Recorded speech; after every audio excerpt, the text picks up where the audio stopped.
बेहतरीन जिंदगी गुजारण जो अज फार्मूलो तव्हांखे ॿुधाईंदुसि। तव्हांखे याद आहे जॾहिं तव्हां नंढा हूंदा हो केॾा ख़ुशगवार हूंदा हुयो, तव्हांजी ज़िंदगी केॾी ख़ुशगवार हूंदी, तव्हां पाण केॾा ख़ुशि हूंदा हुयो जॾहिं तव्हां नंढा हूंदा हुयो। काई कंहिंखां शिकायत न हूंदी, काई कंहिंसां झेड़ो न हूंदो, मुआशिरो बि ख़ुशि, वालिदैन बि ख़ुशि, तव्हां पाण बि ख़ुशि हूंदा हुयो। पोइ आख़िर इहे अज़ियतूं ऐं तकलीफ़ूं छाजे करे हिन वक़्तु तव्हां पाण बि तकलीफ़ में आहियो। तव्हांजी वजह सां तव्हांजी फैमिली भी तकलीफ़ में आहे, तव्हांजी वजह सां तव्हांजो पाड़ो ओड़ो बि तव्हां मां तकलीफ़ जो मैसेज वठे। आख़िर छा सबब आहे जंहिंजी वजह सां तव्हांखे तकलीफ़ आहे, तव्हांजी फैमिली खे तकलीफ़ आहे, तव्हांजे करे तव्हांजे पाड़े ओड़े खे तकलीफ़ आहे। कीअं बहितरी आणे दोस्तो नंढा थी वञो। यादि अथव जॾहिं तव्हां नंढा हूंदा हुयो, जॾहिं तव्हां ॿार हूंदा हुयो, न तव्हां मां पाड़े ओड़े खे शिकायत हूंदी, न तव्हां मां वालिदैन खे शिकायत हूंदी, न ख़ुदि तव्हांखे पाण खां काई शिकायत हूंदी। हिन वक़्तु छो? आख़िर छो? पोइ छाजे खां पाण खे वॾो सम्झो था? अॼु ही नंढा थी गुज़ारियो, बच्चा थी गुज़ारियो, ॿार थी गुज़ारियो। यकीन कयो ख़ुशगवार ज़िंदगी हूंदी ॿार जी आहे त पोइ असां बि ॿार था थी वञूं। छाजे करे असां पंहिंजी ज़िंदगी खे अज़ियतुनि में विधो आहे? छाजे करे असां पाण खे पाण वॾो करे तकलीफ़ुनि ऐं अज़ियतुनि जो शिकार कयो आहे पाण खे? अगरि अॼु ई पाण खे ख़ुशि करणु चाहियो था,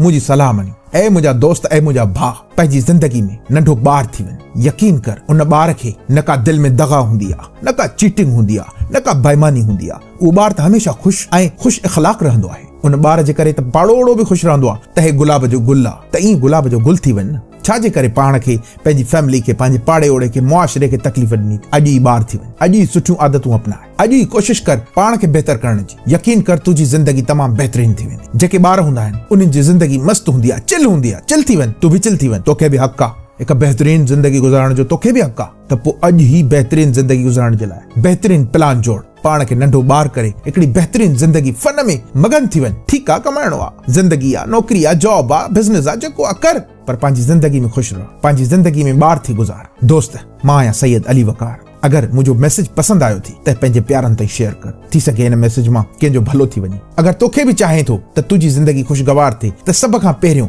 ॿियनि खे मैसेज ॾियणु छॾे ॾे। पहिरियों त पंहिंजी बहितरी कर, पाण खे मैसेज कन्वे कर। इंशाअल्लाह तुंहिंजी ज़िंदगी ख़ुशगवार थी वेंदी। वीडियो पसंद आई थी त वीडियो खे लाइक ज़रूर कजांइ। चैनल ते न आहे त चैनल खे सब्सक्राइब कर, छो जो मां तुंहिंजी ज़िंदगी बदिलाइण लाइ इहो अज़म खयो आहे। बेल आइकॉन खे प्रेस कजांइ त जीअं तमामु नोटिफिकेशन तो ताईं पुॼनि। मुंहिंजूं तमामु नेक तमन्नाऊं ऐं दुआऊं तोसां गॾु आहिनि।